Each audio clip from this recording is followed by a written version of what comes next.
All right, let's talk about something that's a pretty huge deal for U.S. broadcasters today. We're diving into the new and frankly complex world of risks that pop up when you mix global politics with cloud computing. And just so you know where all this is coming from, everything we're about to cover is based on a really in-depth report by the tech research firm Virtualization Options LLC. They've done a ton of work on this. Okay, before we really jump in, we've got to put up the mandatory disclaimer. This is the fifth and final part of our series on this. And it's super important to remember, what we're sharing here is for general info only. It is absolutely not legal advice. You really need to talk with your own legal counsel to figure out what the risks mean for your specific organization. This quote from the report, wow, it just nails it, doesn't it? It gets right to the heart of the problem. The very same technology that's supposed to make everything more efficient is also opening up a whole new can of worms, a whole new class of threats that really make you question who's actually in control. So here's how we're going to break it all down. First, we'll look at the big picture, how the cloud turned into a geopolitical battlefield. Then we'll get into the nitty-gritty of its weaknesses, both physical and legal. After that, we'll see what that actually means for broadcasters, how the government can get involved in new ways, and finally, we'll look at some real-world examples that show this is already happening. All right, first up, the new geopolitical battlefield. You see, it's crucial to understand that the cloud isn't just some commercial service you subscribe to anymore. No way. It has become a strategic asset, a key piece of the puzzle in global competition. And a situation today really boils down to three core realities. You've got this intense strategic competition, especially the US-China tech rivalry, which means the rules can change on a dime. Then you have the fact that pretty much the entire public cloud is run by just three giant US companies. That creates a massive single point of failure. And on top of all that, we've already seen how fragile this can be. We've seen major outages that prove just how vulnerable you are when everything you do depends on the cloud. Okay, next section. Let's peel back the layers on the cloud. I mean, it sounds so ethereal and intangible, right? But the truth is, it's built on a very real, very physical, and frankly, very vulnerable foundation of hardware. And, you guessed it, legal loopholes. And this is where it gets really interesting. Check this out. The risks fall into three buckets. You've got the physical stuff, the actual data centers, the power grids they need, even the rare earth minerals for the computer chips. Then you have the legal vulnerabilities, things like the Cloud Act. And then there's the administrative risks, which is where it gets a little spooky. Think about it.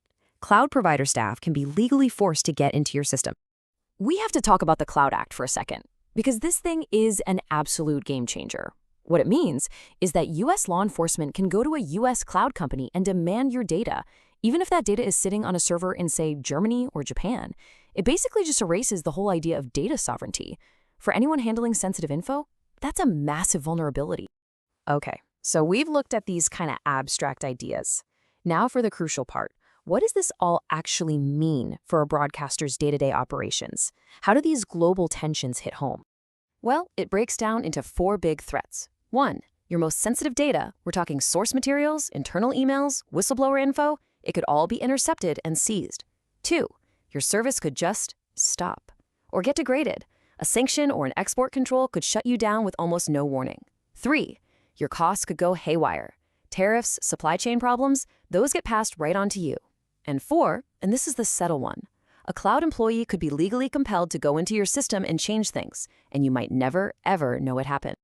This brings us to a really fundamental shift. We have to start thinking about government control in a whole new way.